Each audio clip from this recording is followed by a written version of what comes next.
ಕಳಿಸೋದಾದ್ರೆ ಇವರು ಮಾತಾಡ್ಕೊಂಡು ಹೇಳಿ ಅಲ್ಲಿಗೆ ಕಳಿಸಿ ಅಲ್ಲೇ ಅವ್ರಿಗೆ ಊಟದ ವ್ಯವಸ್ಥೆ ಎಲ್ಲ ಮಾಡ್ತೀವಿ. ಯಾಕಂದ್ರೆ ಇಲ್ಲಿ ಯಾರು ನೋಡ್ಕೊಳ್ಳೋದು ಯಾರು ಕಷ್ಟ ಆಗ್ತದಲ್ಲ ಸರ್, ಹೆಣ್ಮಕ್ಳು ಈಗ ಅವ್ರು ಸ್ವಾಭಿಮಾನ ಕೂಡ ಇರ್ತಾರೆ ನಮಗೆ ತಿಂಗಳ ಒಂದು ಸ್ವಲ್ಪ ಏನೋ ಅನುಕೂಲ ಇಲ್ಲ. ಈಗ ಈ ಬಾಡಿಗೆ ಏನೋ ಒಂದು 2-3 ತಿಂಗಳು ಬೇಕಲ್ಲ, ನಾಳೆ ಕೊಟ್ಬಿಡ್ತೀನಿ. ನೀವು ಕೇಳು, ಅಷ್ಟೊಗ ಹೊಸ ಮನೆಯೇ ಕಟ್ಕೊಟ್ಬಿಡೋಣ ಅಂತ ಏನ ಅದು ಸರ್ ಮಹಿಳಾ ಮತ್ತು ಮಕ್ಕಳ ಸಮಿತಿ ಇದರಿಂದ ಏನಾದ್ರು ಅದಕ್ಕೆ ಅಧ್ಯಕ್ಷ ನಾನು ಸ್ಟೇಟ್ಗೆ 4,000 ತಿಂಗಳ 5,000 ಏನೋ ಬರುತ್ತೆ. ಇಲ್ಲ, ಅದನ್ನು ನಾವು ಚೆಕ್ ಮಾಡಿ ಕೊಡಿಸ್ತೀವಿ. ಈಗ ಸದ್ಯಕ್ಕೆ ಇವ್ರಿಗೆ ನಾವು ಇದು ಪೆನ್ಷನ್ ಕೊಟ್ಟಿದ್ದೀವಿ. ಆಲ್ರೆಡಿ ಇವರಿಗೆ ಗೃಹಲಕ್ಷ್ಮಿ ಬರ್ತಾ ಇದೆ ಸರ್ ಅವ್ರಿಗೆ. ಆಮೇಲೆ ಒಂದು ಆರ್ಥಿಕ ನೆರವು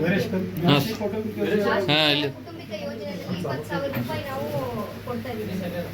20,000 ರೂಪಾಯಿ ಅದನ್ನು ಅದಕ್ಕೆ 20,000 ಒಂದು 20,000 ಈಗ ಕೊಡ್ತಾ ಈ 1 ಲಕ್ಷ ರೂಪಾಯಿ ಈಗೇನು ಪುರಸಭೆ ಕಟ್ಟೋದೈತಲ್ಲ ಅದನ್ನ ನಾವು ಕಟ್ಕೊಟ್ಬಿಡೋದು. ಅಪ್ಡೇಟ್ ಮಾಡಿ ಅಂಗವಿಕಲ ಇವರಿಗೆ ಅಂಗವಿಕಲದ ಇಮಿಡಿಯೇಟ್ಲಿ ಆಗುದಿಲ್ಲ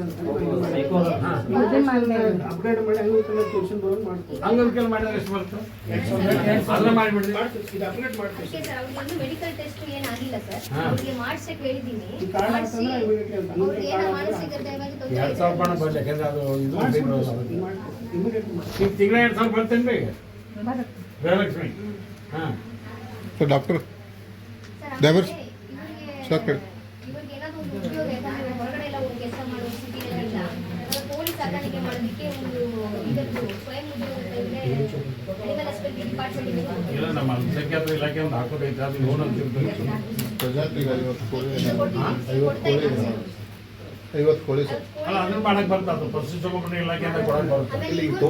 ಲೆಟರ್ ತೊಗೊಂಡು ತಗೊಂಡು ಬಂದಿದ್ದಾರೆ, ಅದು ಕೊಡೋಣ ಸರ್. ಆಮೇಲೆ ಇವ್ರದ್ದು ನಮ್ಮ ಇದು PM ಸ್ವನಿಧಿ ಯೋಜನೆ ಇದೆ ಸರ್, ಅದನ್ನು ಕೂಡ ಇವರಿಗೆ ಕೊಡಬಹುದು. ಸ್ವಯಂ ಉದ್ಯೋಗ ಈಗ ಮಾಡ್ತಾರೆ. 3 ತಿಂಗಳು ಬಾಡಿಗೆದು ಕೊಟ್ಬಿಡಿವ. ಈ ಮನಿದು ಬಾಡಿಗೆ ಕೊಡ 3 ತಿಂಗಳದ ಮನಿ ಕಟ್ಟಿಬಿಡ್ತೀವಿ. ಇದು ಫಸ್ಟ್ ಪ್ರಯಾರಿಟಿ ನಿಂದು. ಇದು ಪೆಂಡಿಂಗ್ ಐತಿ. ಕೊಡು ಸರ್, ಈಗ ಇಮಿಡಿಯೇಟ್ ಬರ್ತದಲ್ಲ ಸರ್ ಅವ್ರಿಗೆ, ಅಪ್ಡೇಟ್ ಮಾಡಿ ಕೊಡ್ತಾ ಇದ್ದೀವಿ ಸರ್. 20 ನಾಟಿ ಕೋಳಿ ಮರಿಗಳು. ಯಾಕೆ ಹಿಂಗೆ ಇರ್ತಾವೆ ಸರ್, ಸ್ವಲ್ಪ ಇತ್ತರೊಳಗೆ ಯಾಕೆ ಸಾಕೋಳಕ್ಕೆ ಬರ್ತದೆ. ಪ್ರತಿಯೊಂದು ಕೋಳಿಗೆ ಸರ್ ಅದು ಮಾರಾಟ ಮಾಡಿದ್ರೆ ಒಂದು ಉದ್ಯೋಗ ಇದು ಬರ್ತದೆ. ಆಯ್ತು, ಅಷ್ಟು ಮಾಡಿ. ಕತ್ತಿನ 15 ರೂಪಾಯಿ ಬಂತ, 15 ರೂಪಾಯಿ ಬಂತದೆ ಆಯ್ತಾ, ನಡಿ. ಕೋಳಿ ಜವಾರಿ ಅದನ್ನು ಕೊಡ್ತಾ ಇದ್ವಿ. ಈಗ ಮೈನಾರಿಟಿ ಡೆವಲಪ್ಮೆಂಟ್ ಕಾರ್ಪೊರೇಷನ್ ಅಲ್ಲಿ ಸುಮಾರು ಸ್ವಯಂ ಉದ್ಯೋಗ ಸ್ಕೀಮ್ಸ್ ಎಲ್ಲ ಇದಾವೆ ಸರ್, ಅದರಲ್ಲಿನೂ ಅವ್ರಿಗೆ ಇಲ್ಲಿ ಪರಿಶೀಲನೆ ನಮ್ಮ ಸಿಟಿ ಪ್ರದೇಶದಿಂದ ಏನು ಕೊಡಕ್ಕೆ ಸಾಧ್ಯ ಇತ್ತು? ಇವ್ರನ್ನ ಹಾಸ್ಟೆಲಿಗೆ ತಗೊಳ್ಳೋದು, ಮತ್ತೆ ಅದು ಬಿಟ್ಟರೆ ಬೇರೆ ಏನಿಲ್ಲ. ಈ ಮಕ್ಕಳ ರಕ್ಷಣೆ ಇಲ್ಲಿ ಸಿಂಗಲ್ ಸ್ವಲ್ಪ ಬರ್ತೈತಿ. 18 ವರ್ಷ ಆಗೋ ಮಟ್ಟ ಇಬ್ಬರು ಮಕ್ಕಳಿಗೆ ಬರ್ತದೆ. 4 ಸರ್ 4,000 ಬರ್ತದೆ. ಅದನ್ನು ಇವರು DCPO ಅವರು ಬರ್ತಾರೆ. ಅದರಲ್ಲೇ ಅರ್ಜಿ ಹಾಕ್ಸಿ ಅದ್ರದ್ದು ಈಗ ಏನೋ ಫೈನಲ್ ಆಗೋದಿದೆ ಅಂತಲ್ಲಮ್ಮ, ಅದರಲ್ಲಿ ಸೇರಿಸ್ಬೋದು. ಅದನ್ನು ಮಾಡಿಸ್ಕೊಡ್ತೀವಿ ಇಷ್ಟು ಮಾಡಿ ಅವರು ಸರ್. ಈ ಹುಡುಗಿ ಸೋದರ ಮಾವ್ರಿ ಸಾಧಾರಣ ಇವನ ನೋಡ್ಕೊಂತಾನೆಲ್ಲ ಎಲ್ಲ ಇವನ ನೋಡ್ತಾನಲ್ಲ.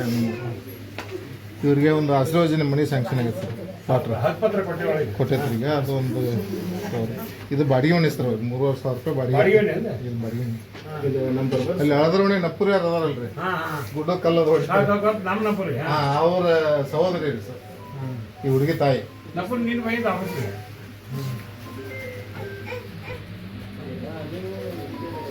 ಬೇಡ, ಮನೆ ಕಟ್ಟಿ ಕೊಡ್ತೀವಿ. ಈಗ 10th ಎಕ್ಸಾಮ್ ಬರೀತದೆ ಮೇಡಮ್.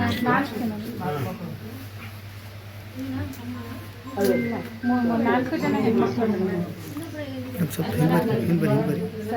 ಬರ್ರಿ. ಇಲ್ಲಿ ಬಾಡಿಗೆ ಎಷ್ಟು ದಿವಸ ನೀವು? ಈಗ ಒಂದು 4-5 ತಿಂಗಳು ಅದಕ್ಕೆ ಮತ್ತೆ ಕೇಳಿದ್ರಿ?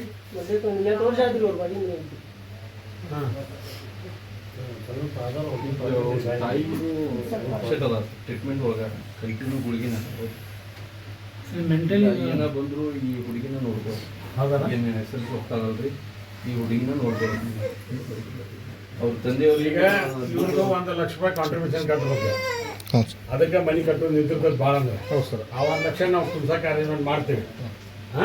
ಮಾಡಿ ಮನೆ ಕಟ್ಟಿ ಒಂದು 3-4 ತಿಂಗಳ ಮನೆ ಹ್ಯಾಂಡ್ ಓವರ್ ಮಾಡಿಕೊಂಡು ಇವ್ರಿಗೆ ಅಲ್ಲಿ ಇರೋಕೆ ಅರೇಂಜ್ಮೆಂಟ್ ಮಾಡೋಣ. ಈಗ DC ನಾವು ಎಲ್ಲ ಮಾತಾಡಿ ಒಂದು ಇದು ಕೊಟ್ಟರೆ ಹುಡುಗಿ ವಿಧವಾ ಪೆನ್ಷನ್ ಇಲ್ಲ, ನಿಮ್ ತಾಯಿ ಇಲ್ಲ.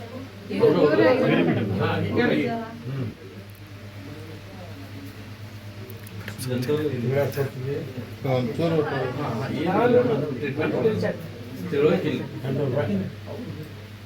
ತಿಂಗಳ 800 ರೂಪಾಯಿ ಬರುವಂಗ ಉಳಿದ ಚರ್ಚೆ ಬಂದು 4 ಹುಡುಗರಿಗೆ ಮಾಡಿ education ಅಂತ ಇವ್ರಿಗೆ ಎಜುಕೇಶನ್ ಜವಾಬ್ದಾರಿ ತಗೋತೀವಿ. ಯಾವ ರೀತಿ ಏನ್ ಮಾಡಕ್ ಸಾಧ್ಯ ಐತಿ ನಮ್ಮ ಬಾಲ್ ಮಂದಿರ ಹಾ ಭಾಳ ಮಂದಿ ಕಳ್ಸೋದು. ಇನ್ನೊಂದು ಲಾಸ್ಟ್ ಒಂದು ಹೊರಗಡೆ ಆ ಕಡೆ ಇವರೇ ಸರ್ ಅವತ್ತು ಎಕ್ಸಾಮ್ ಅದ- ಹಾ. ವೆರಿ ಗುಡ್ ಕೈ ಕೊಡಿ. ಹೆಂಗಾತ ಎಕ್ಸಾಮ್ ಹೆಂಗ್ ಮಾಡಿದ್ರೆ ಚಲೋ ಮಾಡಿದ್ರಿ She is one of the brilliant student, madam. ಹೌದಾ ನೀವು ಟೀಚರ್ ಪ್ರೌಢಶಾಲೆ ಟೀಚರ್ ಉರ್ದು ಹೈಸ್ಕೂಲ್ ಟೀಚರ್ಸ್ ನಿಮ್ಮ ಫಂಕ್ಷನ್ ಇತ್ತಲ್ಲ ಮೇಡಮ್, ಅವತ್ತು ಬಂದು ನಿಮ್ಮ ಊರ್ನೆಲ್ಲ ನಿಂತು